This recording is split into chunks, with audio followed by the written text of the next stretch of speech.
My name's Barry Atherton. I've just completed a portrait of Jimmy Reid. The portrait came about, I don't know, some 2.5 years ago when I met REID. And Eileen Reid's Jimmy's daughter. She'd seen my exhibition at the Kelvin Grove Drawing Studies and Academies, and we talked about some of the portraits in that exhibition. And it came round, then to the idea of doing a portrait of Jimmy, because she was saying he was coming up to his 75th birthday. And I immediately, responded to that because, well, Jimmy's such an exciting character. It was an opportunity to do not just a portrait, but to do a history painting.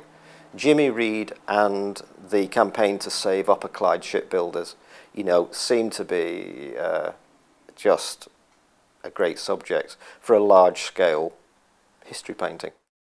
We either win this one, and as we say in our leaflet, defeat is unthinkable because it's back to the 30s. As if we lose, or we win it, and we reverse the whole trend and put the working class on the offensive, and I know that. They will never get us out of these yards.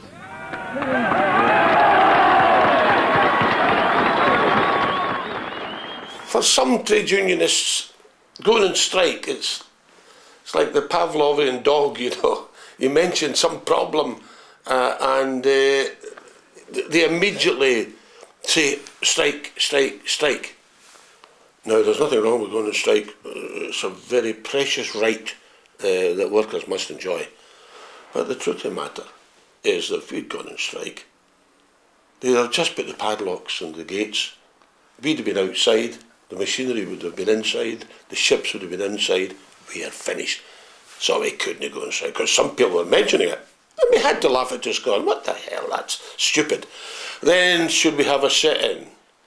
Because there's been sit-in strikes before in Britain and in continental Europe, but it seemed not to respond to the crisis that confronted us. This was a crisis in which possibly 10,000 jobs within the industry, but then shipbuilding is an assembly. There's all sorts of jobs created outside and so on. There's communities dependent on it. So this was a major social crisis for Glasgow and the west of Scotland. So what form of struggle? And then the idea was projected. Why don't we take over the yards and just continue working?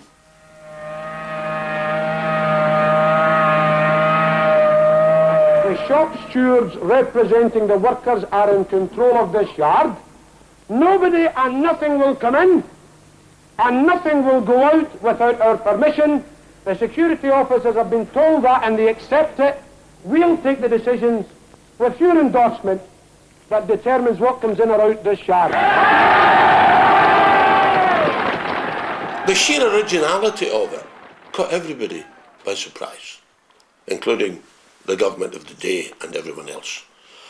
And then it required us to, what happens if people get paid off by the liquidator, as he would have to do in honouring his legal remit. So we said, well, they'll come back to their work on Monday. How do we pay them? We'll levy ourselves and we'll ask other workers. And the money poured in. We're not going to be hungry. We'll fight when we're in the yards and in the factories, and not when we're in the dole queues. We refuse to accept a philosophy that says that economics control men. Men must and shall control economics. The painting, it's something like 5 feet by 9 feet, is in pastel on a thick handmade acid-free paper, and it's then mounted on a wooden panel. It's quite an unusual technique, but it's actually a very, very versatile medium to use. And I think that's the main reason I use it.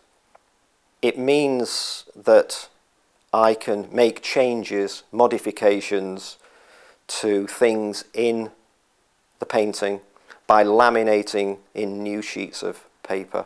And I can change the overall proportions of the rectangle of the picture by adding on the top or the bottom or the sides.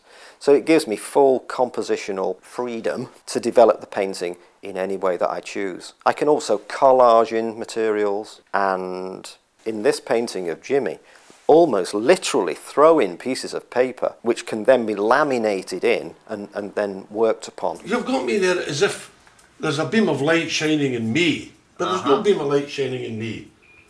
Well, You've conveyed this. And this, I mean, here's all my pals at the back there, right? And here am I speaking here. Now I'm a spokesman, generally recognised as being the spokesman of the work in. But I don't understand the difference in the tone of light. Maybe it's dead easy to you. well, I think one of the first things I noticed about you, Jimmy, is that you're actually very animated, aren't you? You're doing it there. So you're in this sort of typical gesture, the Jimmy Reid gesture, and you're raising yourself onto your tiptoes, ready to fill your lungs and project your voice to an audience that's sort of off picture. We shall not be moved. We shall not be moved, not by 10 The Tories are his party. Early on, MPs were swithering about whether to come out and support. But Tony Benn support right away. First week, first days almost. Yeah. And so on and so forth. But he was telling us that there was discussions amongst some of the Labour MPs, apart from Tories who didn't support us at all, and they were saying, wait a minute, is this legal, and one thing and another, and there was a kind of equivocation.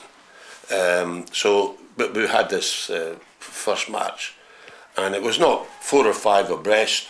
It was right across the street, because the police were saying, no, wait a minute, you need to spread them out, otherwise we'll be here till tomorrow. So they all marched right across the street, right, and we're walking. It was actually quite phenomenal and remarkable. And it got such that we couldn't really have a demonstration, because we couldn't build a platform to accommodate all the people that now wanted to get on the platform and identify with the UCS. There's a co-relationship here. You influence the mass movement influences you. It's a dialectical thing, isn't it?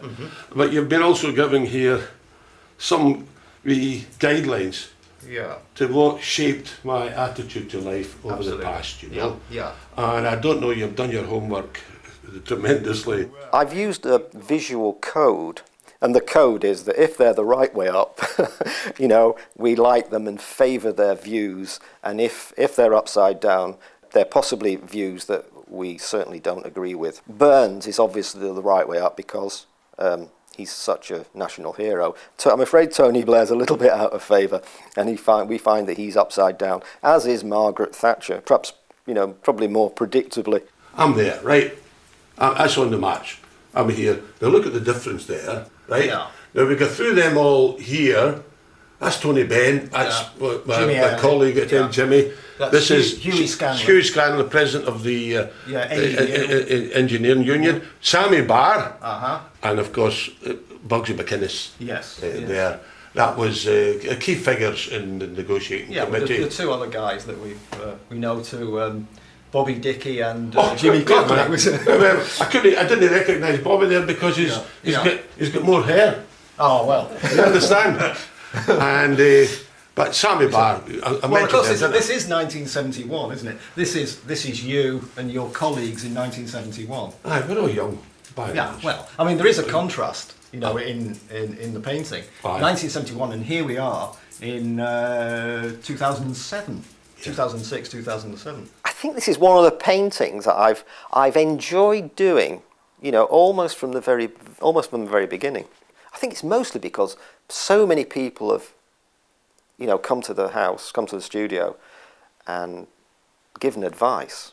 People from the Govan workspace, they were very helpful. People from the Caledonian University were extremely helpful. And all fascinating people, all with, you know, stories to tell, anecdotes. It's just been a very enjoyable experience. Painting's finished now, and I do, you know, if you ask me, do I like the painting? Yeah, I do. Because I think for me, it represents a long, pleasurable experience, you know, working with Jimmy and all his pals. And there is a satisfaction. There is a satisfaction of sitting in the studio in the evening. I quite often wander through to the studio in the evening, sometimes with a glass of wine, mostly with a glass of wine, and sit down and look at the painting. And it's at the stage now where I can sit down, sip my glass of wine, and actually enjoy it. You know, I'm looking forward to seeing it in the People's Palace.